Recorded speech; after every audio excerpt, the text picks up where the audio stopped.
Welcome to the Music Teachers in International Schools podcast. I'm your host, Chris Coolmer, founder of the MTIIS organization and Beginner Orchestra. And as always, in this podcast, we take a deep dive into what is happening in and around music education in the unique global context of international schooling. So today I have none other than Alison Armstrong on the show. And Alison is currently IB, MYP and DP music teacher at Tashkent International School in Uzbekistan. I first came across Alison's work via Twitter. We were often kind of in the same chats. We were commenting on the same things, interacting with similar people, different music education thought leaders. And through this, I kind of grew to understand a bit about Alison's approach to teaching music and a little bit about her experience in international school music. So I often start these episodes with a question about my guest's journey into international school music teaching. But today I'm going to do things a little differently, and hopefully you'll see why. Because when I learned that Alison was moving to Uzbekistan, I was fascinated and wanted to know more, like what's Uzbekistan like and what's it going to be like teaching music there? So we arranged a catch up, and I kind of wished I'd recorded that because it was such a great chat. Because what I didn't expect was that Alison was going to take me on an incredible journey through history and culture and music pedagogy in the international school context. So today, what we're going to try and do is recreate that conversation a little bit and go on this journey with Alison to explore a few of her key ideas on the way. So let's do it. Alison, thanks for coming on the show. It's great to see you again. Yeah, nice to see you too. I'm really looking forward to this. Yeah, great. So am I. And yeah, I love all the instruments in the background already. So much going on there compared to my blank white background here. It's just because I haven't tied it up this morning. Music teacher life. It's all good. Yes. Cool. So some people might already be able to guess the accent. But can you tell us where you're originally from and maybe a bit to start off with about your music education growing up, and how does your grandma fit into all of this? Okay. So I'm from a family of music teachers. My mum is a music teacher. She taught in Papua New Guinea at Port Moresby International School in the 1980s and 1990s. But even before that, my grandma, she was not quite a music teacher, but she collected rock band instruments and for her son in the 1960s for his friends to play with, so that they had something to do after school or during lunchtimes, that sort of thing. And that creative outlet was really good for him and his friends. And then as well as that, my dad's a singer. He has a really nice, warm bass baritone voice and collected classical music. So we had this massive classical music collection growing up. And yeah, so that's my background. And of course, so I'm also a singer, and I started singing lessons when my parents returned from Papua New Guinea to Australia in the 90s.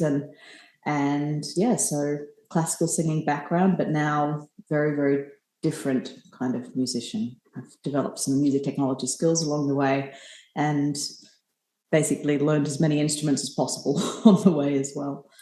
Yeah. So originally from Australia? Originally from Australia, yeah. Tasmania specifically. And my mum's side of the family are all Salvation Army brass players. So yeah, there's that connection as well. Yeah. So much music in the family. Would have been amazing. So you're one of the first international school music teachers that I've met that also went to an international school as a student, right? So you said Port Moresby, Papua New Guinea? Yes, yeah. So, Mum taught IB music in Port Moresby. And while she was never directly my teacher, there was a lot of music going on in high school. I was at the primary school next door, and music's always been a big part of my life. Yeah, and growing up in an international school was really interesting. My school had something like over 80 nationalities represented. We had these fantastic United Nations days. So we had students from Ghana, Nigeria, India, Sri Lanka, And so their parents tended to work for the University of Papua New Guinea. And so Malaysia, China, Japan, Indonesia, and they tended to work for the embassies or NGOs in the area. And I mean, mostly I had Australian or New Zealand teachers. I had a teacher from Guyana for one of my primary school years, Mrs. Tafawa was her name, and I had a Papua New Guinean music teacher in my primary years. His name was Mr. Memahere, and he was a very tall Highlander from Papua New Guinea. I mean, sure, my music education was mostly like still playing recorders and singing and working through the Australian sing books. Yeah. But also we had these assemblies where we would sing songs in Motu or in Pidgin or in English. So we had that connection to local culture within the program as well. So it was a really rich primary school experience of making music. Yeah. And so you didn't complete your schooling there. You said you went back to Australia. Indeed. Yeah. Yeah. So mum enrolled me in singing lessons, and turns out I can sing. And then, of course, that led on to university and deciding to become a music teacher. So I studied music education in Brisbane. But I always knew that I wanted to return to the international scene. So basically, I just sent out a bunch of CVs to schools in Thailand and Singapore, which is what I saw myself as teaching in those areas. I thought it would be easy to get by in the international schools there. So I started off in Singapore, and I taught PYP music at the Australian International School. It was quite repetitive, though, because I was literally just teaching kindergarten, year 1 and year 2. Basically, my job was to teach the difference between beat and rhythm and how to sing in tune in a narrow pitch range. It was very Kadai off, but basically, so long as I had those principles taught, it was like teach it however you want, so long as those outcomes are met at the end. So to keep myself busy, when I was in Singapore, I would do things like go to a jazz club on the Singapore River for open mic nights and learn how to work through a jazz standard. I went along and took part in the Singapore Lyric Opera. I went singing lessons in Italian and German lessons, and basically discovered all these other music cultures that existed through being in Singapore.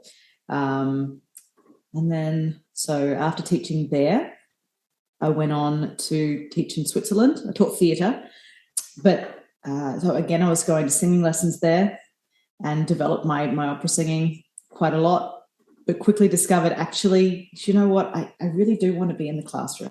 Like this is where my heart's at. But had fun while I was there. We had this thing called Album Club. That was lots of fun. Tuesday nights, teachers sitting around sharing an album and making connections with music that way. And yeah, after that, Indonesia. That was pretty significant in my growth as a teacher, because we had an Indonesian gamelan set. I had no idea how to play it. So basically, the head of art, she basically helped me to hire a gamelan teacher who didn't speak a word of English, and he came in and led the students through these workshops on how to play gamelan, and I learned as the students were learning. And there was so much to do with rock band at that school as well. So I had this one group of students who were just the best rockers, and I would watch them run their own rehearsals after school and pick their own songs, and they were preparing for this battle of the bands, and they just were socializing through music, and that twigged something in my head about, maybe I need to be doing more of this in the classroom. At the same time, I was learning how to publish online. I got started with Twitter. I learned how to blog. I learned how to use SoundCloud. And she was just like really gradually upskilling in so many different areas. And that's really shaped who I've become as a teacher, I suppose, and why my presence is the way that it is on Twitter now. Yeah.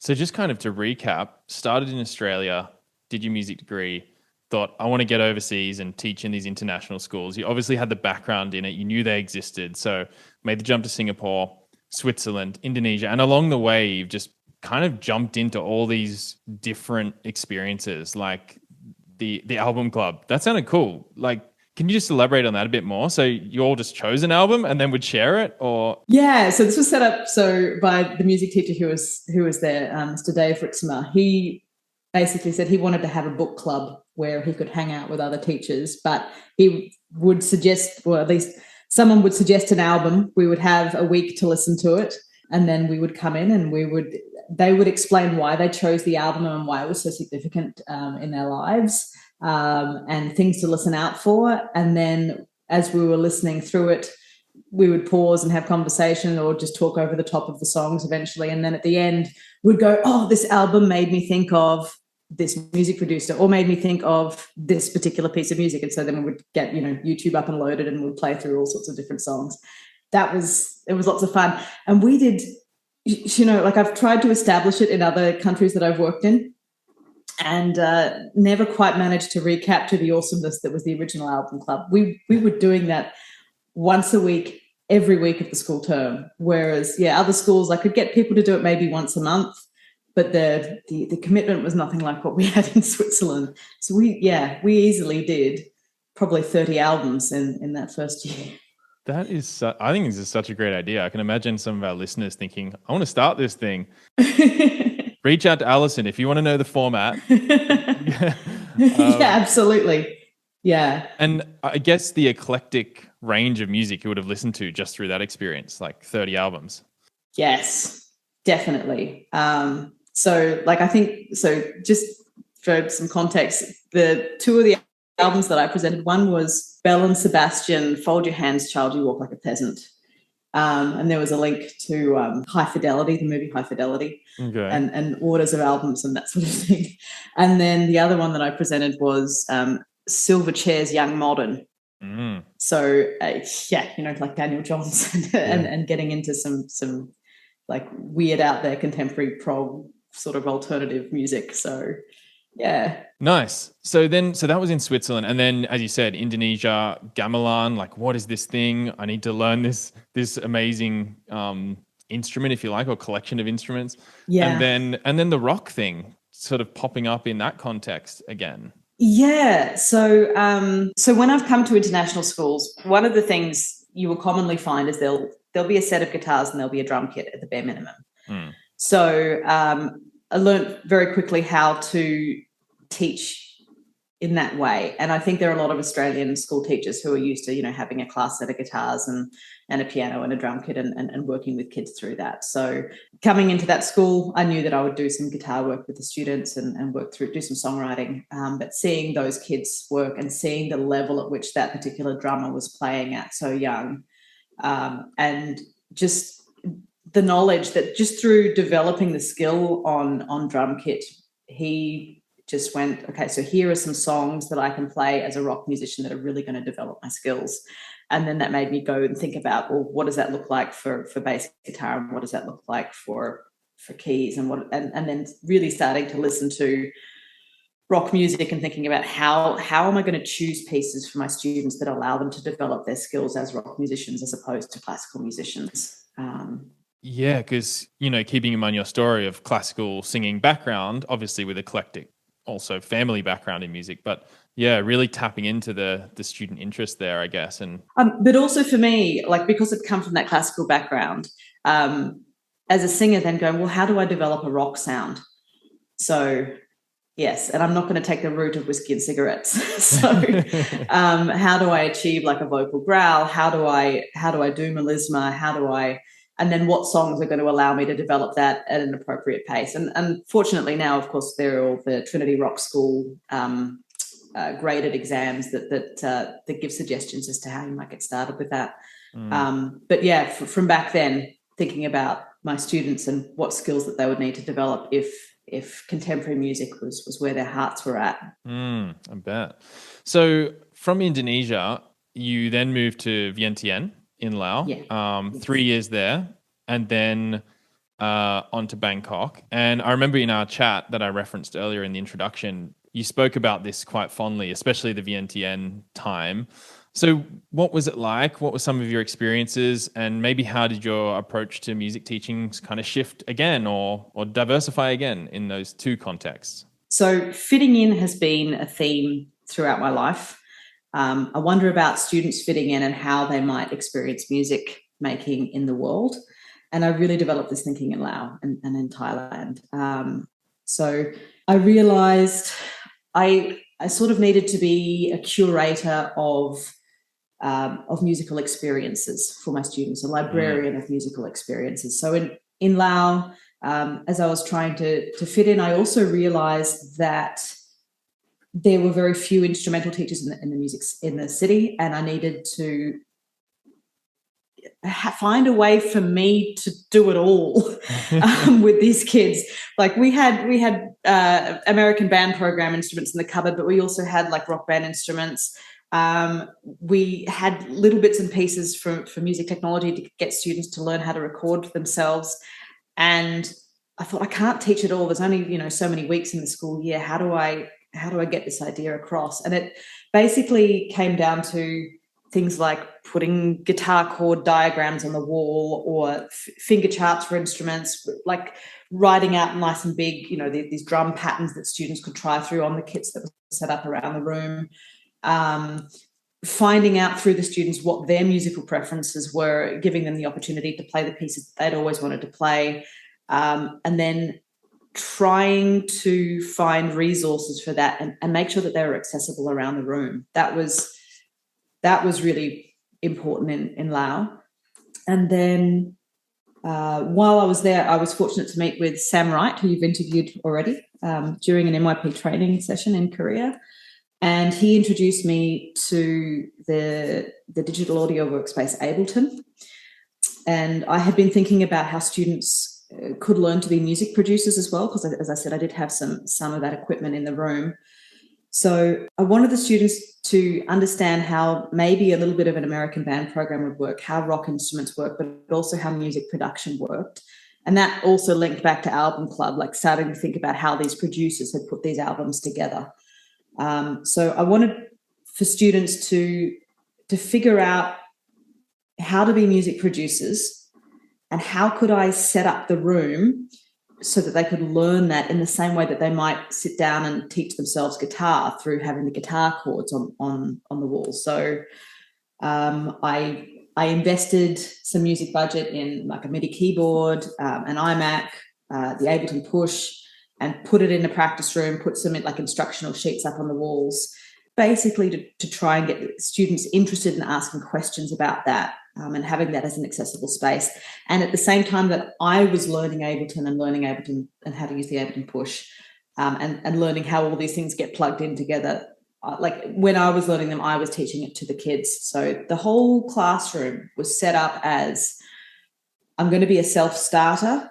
Miss Ali's a point of information that I can go if I get stuck. But if I want to know this stuff in this middle of nowhere place, this is how I'm going to go about doing that. So, yeah. Yeah, really immersive. I can just imagine kind of walking into that space and thinking as a student, oh, I want to try a bit of that, or I'd love to try that one day. And it's kind of all there, right? Absolutely. And then, so in Thailand, I sort of took that idea further. So it wasn't just about learning the instruments or learning the technology in Thailand. It was about understanding the cultures that these instruments had come from. So as well as having like the American band program instruments or the rock band instruments in Thailand, we also had a lot of djembes and small percussion, and we had a full gamelan set. We had a Thai Mahori set, so we had Renat Ek, Renat Tum, Kong Mong Yai, those sort of things. They're available in the classroom. And so I went, well, how do I set up experiences for kids to find out more about these musical cultures? I also knew that I had teacher resources in Thailand that I didn't have in Laos. So I had, someone who had lots of training in gamelan. I had a teacher who was actually a teacher aide, who had trained in Thai classical music, who could come in and teach the students. We had a guy who'd spent all this time in both South America and in Tanzania. And so he knew all of the Latin percussion type ideas that he could come in and deliver these workshops to students. So then it was about, well, I want the students to know all this stuff because it's so fun and it's so cool, and let's play these instruments. And so then I just had to figure out, how do I, as a teacher, set up the curriculum in such a way that they can have all of these experiences, they can have this breadth of experiences. So we established that the first kind of way that we established that was through these 3-lesson workshops. So the students would spend 3 lessons with one teacher, developing, say, skill in the percussion from salsa or from Brazilian music as well.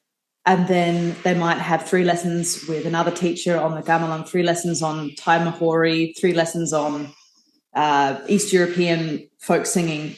And then from that, I then went, okay, this was really great and immersive, and the students learned these principles and ideas of music and how to make music together. How could that be applied equally to other styles of music like classical and jazz and hip hop? And how can we break this down into smaller, more discrete ideas so that the students can get to playing music? So over the years, we really, really worked on that at NIST, and so figured out, for instance, with classical music, well, if we're going to break down this culture of making classical music, what do the students need to know? They might need to know how to write a program note, how to research a composer, how to decode a piece through practice and analysis until it's note perfect. Do they need to know the whole, like, piano classical canon? No, but to dip into that culture, they might need to know some of those things. Within jazz, it might not be all of the history of jazz, but might need to know what a lead sheet is, some familiarity with chords and scales, how to play together in ensemble, how to use your ears instead of using your eyes on a page, how to have conversation through music, but using your current musical competence, not stretching yourself beyond, because when you're improvising, you have to use what you already know. There's that within hip hop. I wanted the students to know that it was about a relationship between the music you listen to, sampling from that, and your musical identity and your identity around language, and then using those touchstones to then generate music with a trap beat. So it's like really tapping into the cultural context, like for each of those styles, genres, whatever we want to call them, and looking at them as discrete kind of units. Would that be right? Discrete ideas? Yeah, discrete ideas. And I think that came back to me for the whole transience of students in international schools. Sometimes you'll only have a student who'll be with you for a year. And does that mean that you should dismiss them? No, you still want to give them a rich experience, but if they haven't had a rich musical education so far, and they might not have their hands around an instrument yet, but so developing experiences where they can take part, they can have an access point and have this rich experience and exposure to musical cultures. That was really where I was coming from. Because for me, I had this really broken and disjointed sense of how to be a musician, but I also had these wonderful experiences along the way. So the whole thing was like I was trying to design curriculum around creating authentic music-making communities. And that also shaped my after-school communities too. Because I was like, well, this kid could be involved in music for 1 year. And does that mean that they only get to interact with the students who are in their classroom, in their age group? Right. And so with choirs and concert bands and string quartets and rock groups, you have this mishmash of ages. And so I wanted to create for the students these after school experiences where it is this mix of ages, these people who are really passionate about a particular musical culture, and that could be being in a jazz band, it could be being in an a cappella group, or a guitar club, and coming together and finding their musical community. That's been at the heart of everything as well.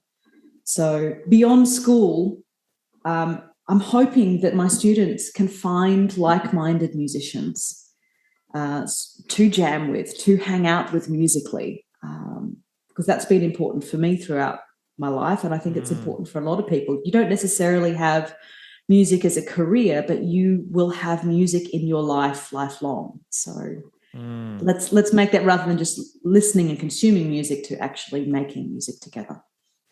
Yeah, this is powerful, the way that you're thinking about the extracurricular as a community. It's almost the real world music making context that I'm hearing here. Like, find your community from any part of the school, whatever, and just make music that you love. Yeah. How did you facilitate that? Like, if a student came up to you and they were like, I want to do let's just go with a jazz band that you mentioned. Yeah. If they came up to you and asked, we want to make a jazz band, how did you approach that? So it depended on the skill set that I had. So I'll give the context of choir. Obviously, I'm a singer.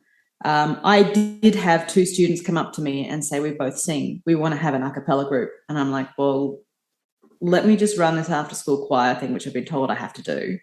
And then let me figure out from there who are the students who could cope with complex harmony. And then give me a couple of weeks and we'll pull something together. And basically I would say to them, what kind of like a cappella singing are you interested in? And both of the kids were like, we just love the pentatonics. So I went, well, let's start looking through some simple stuff and then build to doing some pentatonics like arrangements. But with the jazz band type situation, yeah, I did have some saxophone players, and I was fortunate in having another teacher who had that background, who had that experience, who was a saxophone player, who knew how to pull a group together. And I basically approached him and said, look, I could attempt to this thing because technically it's in my job description, but you're going to do a better job of this. You're going to get the students excited and passionate about this. So let's have you run that. And then same with strings. I'm not a strings player. I know that at some point I'm going to have to conduct some strings, but I would rather that the student started with someone who was excited and passionate about strings playing and maybe being an expert on their instrument themselves. So like in Thailand, I was fortunate enough to eventually hire someone who was a really great violinist and who had done their PhD in the US, but was Thai, to do with strings playing. And he came in and he ran the string quartet that we'd established over the years. And that just meant that the students were getting a really, really great experience from someone who knew about string quartet culture, who knew about strings playing culture. And just like the jazz band culture. At the moment here in Uzbekistan, I've got a guy, Steve Losky is his name, and he has done lots of rock band clubs before. And so he and I have been running this after school twice a week thing called The Jam. And literally, I love the name. I basically said, if you like playing rock band instruments, or if you're a saxophone or horn player, come in. We'll hang out together and figure out what music that we can play. And so both Steve and I have come in with some songs we knew to get them started, but we've started to get students suggesting pieces. And the intention is that the jam can be actually 3 little different jams going on at any one time. And that, again, just like in Laos, being that facilitator in the room and them going, well, I want to play this piece, but I'm not quite sure how this works or how to do this skill.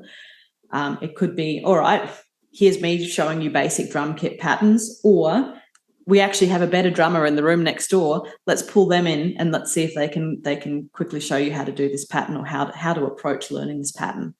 So yeah, definitely finding experts in your community to allow students to build these musical communities, and student choice and voice being as part of that as well. Yeah. And would you just simply encourage that in your lessons? Absolutely. So over the years, I've discovered that, you can't start a choir from nothing. You often do have to pull in little bits into your classroom. So as much as I might be teaching a unit that's like breaking down a lead sheet, I might still go, all right, in the final 15 minutes of this lesson, we're going to be learning this choral piece over the next few lessons. We're going to carve out a little bit of lesson time to look at this other style of music making, and let's see if maybe you want to take part in this.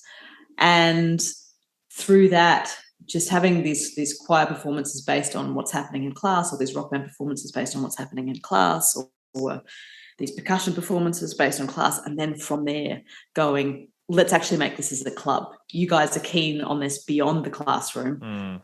Let's keep those of you who want to keep doing this beyond the classroom doing it after school, and maybe eventually have a student run it, or eventually hire someone who can come in and run it, because I can't do everything. But yeah. It just makes me remember one of my favorite ensembles in the previous school was the samba group, which was one of the other teachers. He was a language teacher, and he was like, I love samba. I've got a couple of kids that I've been talking about it in class. We've been talking about samba and what it's about. And they just went and did it. And it was the best thing ever, just to be able to tap into other people in the community and kind of let them run things and go. Obviously, you help them and support them as much as you can, but just really encouraging that community music making.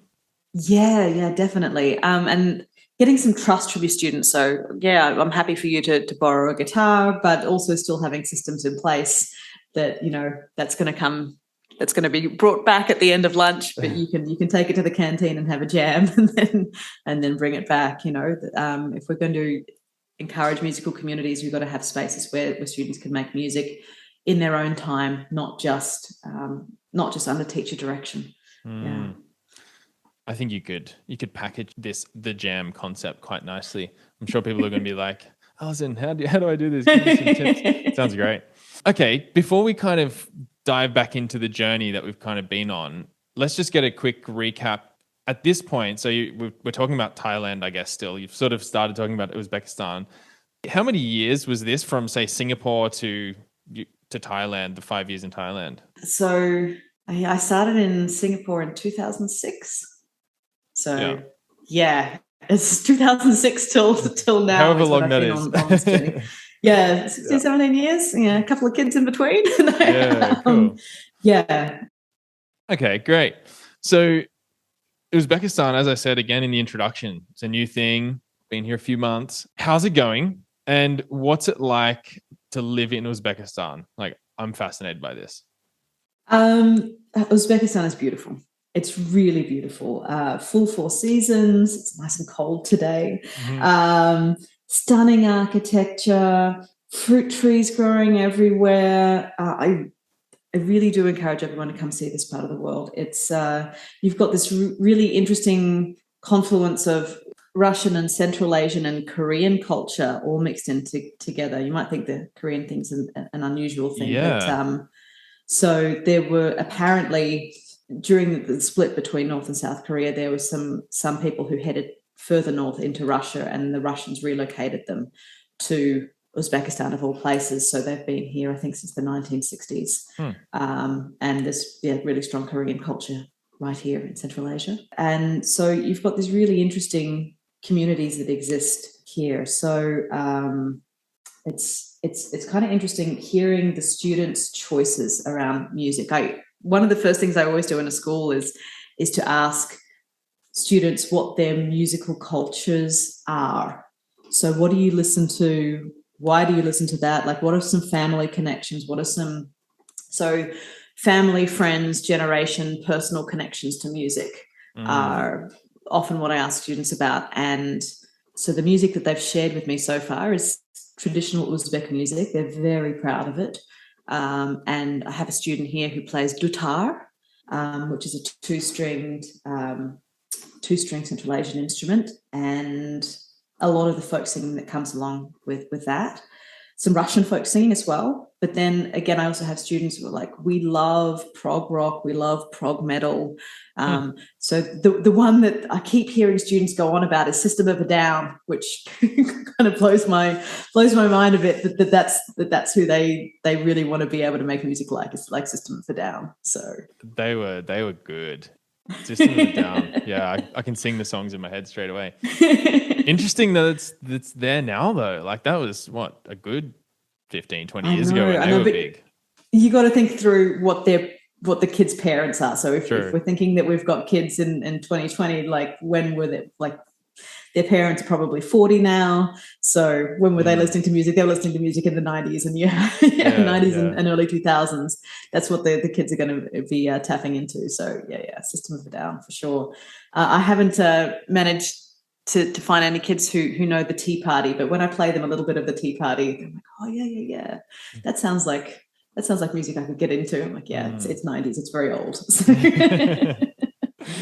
That's cool. So, and Uzbekistan, I mean, yeah, you mentioned sort of like the mix of cultures. I mean, it's come up a few times on the podcast. So I'm going to go there as well. Good food. Excellent food. Yeah. So they have these things called somsa, and it's little, if you've ever had like Indian samosas, you have the pastry and then you have the inside, usually with the Indian ones, it's often the potato and the curry and that little bit of egg. But here, there's so many different varieties of what they have inside the samsa. So it could be meat, it could be like this green vegetable spinach thing, it could be some kind of lentil-based thing. There's such a variety, and eat them for breakfast, lunch, and dinner. They're delicious. Great. Okay, back to music. We could keep talking about food. Yeah. So now you sort of mentioned it a little bit, like with the jam, but is there anything else that, having been through this journey in different countries, different influences, is there anything else that's come up that you're now kind of combining into a package of what you're doing in your new role in Uzbekistan? So socializing through music is definitely something that I want my students to do lifelong. So I'm thinking about creating those opportunities here and understanding and celebrating musical cultures. So as I said before, international school students can have a very eclectic music education experience. So instrumental and vocal excellence are going to be hard to achieve, especially with only a smattering of instrumental music teachers around town who can teach in the language that my students work in. So building a community of musicians who can work out how to join in any musical culture is what I'm ideally looking for. So I'm hoping. So I'm trying at the moment. We're doing a film music unit, which is dry, but they're learning about some famous film music, and then how to write a theme and what period form of a theme is, and that sort of boring sort of thing. But I want to get to a point with my next unit of work with the students where they do have, here are some musical cultures from the region. You have this opportunity to look into this further. You have this opportunity to share what you know, or to learn how to play aspects of this music for yourself, and to combine these musical cultural ideas together. So that's where I'm headed to next, I think, especially with my grade 10s. I've discovered with my grade 10 students that basically they're multi-instrumentalists. And in that, they play a little bit of this and they play a little bit of that, but they don't play anything especially well altogether. So they want to look at music and find out more about it and investigate and be curious about the world of music. So I'm trying to create opportunities for that, because I'm seeing that again and again in international schools. Students who don't have a deep foundation of instrumental skill, but who might still be in my grade 10 music class and want to make music. And so what's the best outlet for them to explore this world of music? So, yeah, I mean, of course, throughout the year, I'm going to have the expectation of, hey, we have this event coming up. Can you provide music for that? So in the back of my head, I have all these things in my back pocket of, we could do this piece of music for this event, or we could do this piece of music for this event. But tied in through there is this musical cultures and establishing musical communities in school. Really cool. I thought we might kind of finish up with a bit of a question, I guess, where I started in the introduction about how we sort of met, which was through Twitter. Which I've had an interesting relationship with. I've kind of dipped in and out of it over the years, but I've found it to be a consistently cool space, I think, for music education, and especially for people who are sort of like breaking the mold and trying different things, and for connection for music educators, because especially in the international school context, we can often feel a bit isolated, like we're all on little islands doing our own thing. So it's a nice way to connect. And I think I've found a bunch of these people through you. So could you recommend to us, like, how has Twitter worked for you? What is it similar to kind of what I said? And maybe who have you come across some music education thinkers that our podcast listeners should check out? Great. So, I think getting started with Twitter is really hard. you need to figure out who to follow and who to ignore. And so over the years, I've found people. So I started off sort of with Sam Wright, and then he connected me to sort of James Humberstone, and that's how, you know, I've discovered all sorts of interesting music education pedagogy information, and then I've connected with other people in music education as well, like Will Kuhn, and Will Kuhn and Ethan Hine and Martin Emo as well. All of those people in terms of music education have some really interesting resources that are out there. My favorite thinkers from Twitter, John Silpayamanant, he's Thai but based in America, and has lived most of his life in America. And he basically shares all of these resources about music from around the world, and just like the links, the little rabbit holes that you can go down with his threads are really fascinating.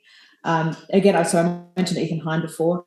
I love reading his blog articles about hip hop and the blues and music education and approaches to music theory with a contemporary music making bent. And then, so James Humberstone, I said before as well. So especially when he's sharing stuff from his music education students that he supervises at the Sydney Conservatorium, they've got some really interesting ideas. But what's interesting about some of those people is sometimes they don't post particularly interesting content on Twitter, but there'll be one thing and then you have more questions about it, and then you direct message them, and the next thing you know, you're on a Skype conversation about, you know, what's going on in music ed, or you might be sharing your music from your classroom with them and they're like, oh, did you know about this, and you need to go down this YouTube link. And so I think Twitter's a funny space in that you think, oh, I'm going to be reading all these interesting articles and things all the time. Sometimes it doesn't happen, but sometimes there'll just be like just the slightest kind of kernel of a thought that's mentioned, and then you go, I need to ask this person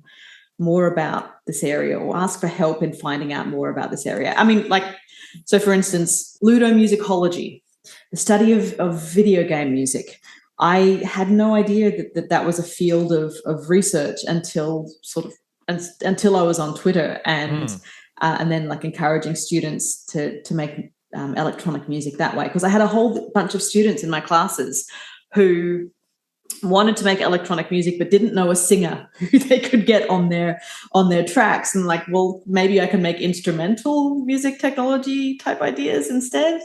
And so I was looking down different pathways of what are forms of music that's music technology where we don't have a vocalist that sounds still awesome. And then so got into chiptune and ludomusicology, just going down that rabbit hole for a while there.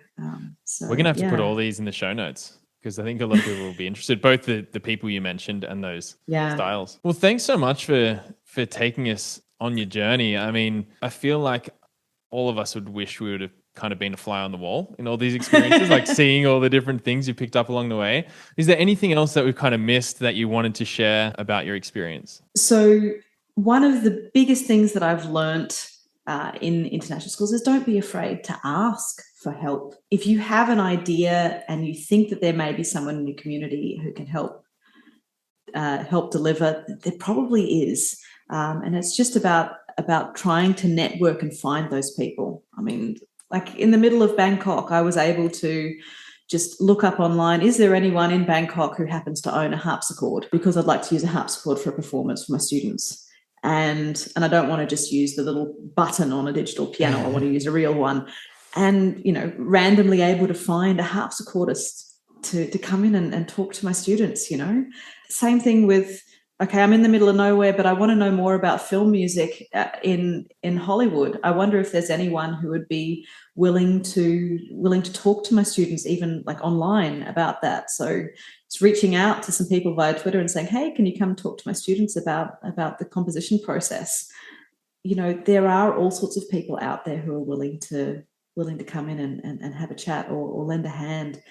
And you'd be surprised at how many musicians are actually amongst the teaching staff of international schools, you know, who played bassoon in college, or who have a jam band on the weekends. There are plenty of people who are willing to help. That's a great point. Well, Alison, thanks so much for your time.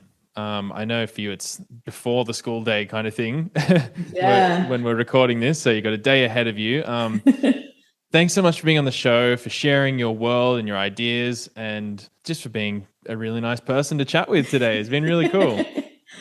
Thank you for your series. I've been keeping up with it, and I've really enjoyed some of the ideas. It sparked a lot of thoughts for me about how I can further evolve as a music teacher. So, yes. Yeah, thanks so much. That's great. Catch you again soon, I hope, Alison. Hope maybe I'll be in Uzbekistan to try some of those things that I forgot the name of. Somsa. Yeah. That'd be good. All right. Okay. Thanks so much. Bye. Bye. Thank you for listening to this episode of the Music Teachers in International Schools podcast. Listen to other episodes by visiting mtiis.com or learn more about our community on Facebook by simply searching for Music Teachers in International Schools. If you know someone who you think I should get on the podcast, I'd love to hear from you. You can find me at chriskoelma.com, ChrisKoelma.com. See you next time.